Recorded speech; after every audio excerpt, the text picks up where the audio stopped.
Philippine Coast Guard naka-heightened alert na para sa ligtas na biyahe ng mga pasahero para sa Pasko at Bagong Taon. DOTR may paalala naman sa mga pasahero sa harap ng pagtaas ng influenza-like illnesses sa bansa. Ang sentro ng balita mula kay Karen Villanda, live.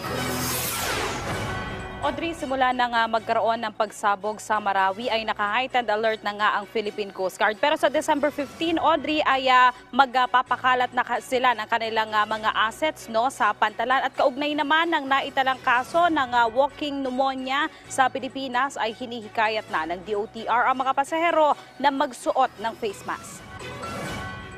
Ininspeksyon na ni Transportation Secretary Jaime Bautista ang assets ng Philippine Coast Guard na ipapakalat ngayong magpapasko. Kabilang na dito ang bomb assets na kinabibilangan ng mga Explosive Ordnance Disposal Unit. Ito'y bilang pagtitiyak sa kaligtasan ng mga milyong-milyong pasahero na dadagsa sa Pantalan ngayong magpapasko kasunod ng pagsabog sa Marawi. Ipapakalat na ito sa mga Pantalan sa December 15 kung saan inaasahang magsisimulang bumiyahe ang mga pasahero. For example, meron tayong mga bomb experts, no? Nakita nyo kanina, no? Even yung kanilang mga suot ay talaga namang specialized, no?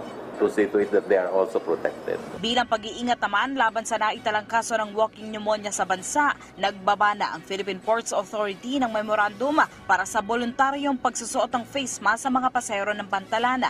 Hinikayat din ni Transportation Secretary Bautista ang mga pasahero sa iba't ibang pampublikong transportasyon at terminal na magsuot ng face mask. Pero paglilinaw niya, paghihikayat lamang ito at hindi mandatory dahil hindi sa kanila dapat manggaling ang direktibang no face mask, no travel policy. Hindi pa naman siguro, hindi pa kailangan, no? Siguro yung directive na yan dapat manggaling sa Department of Health, no? Not from the Department of Transportation.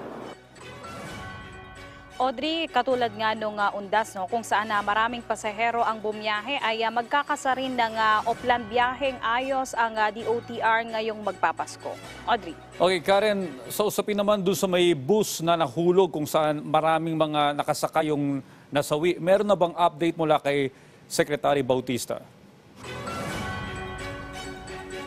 Yes, Audrey, sa initial na investigasyon ayon kay Secretary Bautista ay lumalabas na may iniwasan na mga estudyante ang bus at nung umiwas nga sumalpok sila sa boulder kaya naman nahulog sa bangin. Pero tiniyak naman ni Secretary Bautista na patuloy ang investigasyon patungkol nga dito sa aksidente ng bus sa Antique.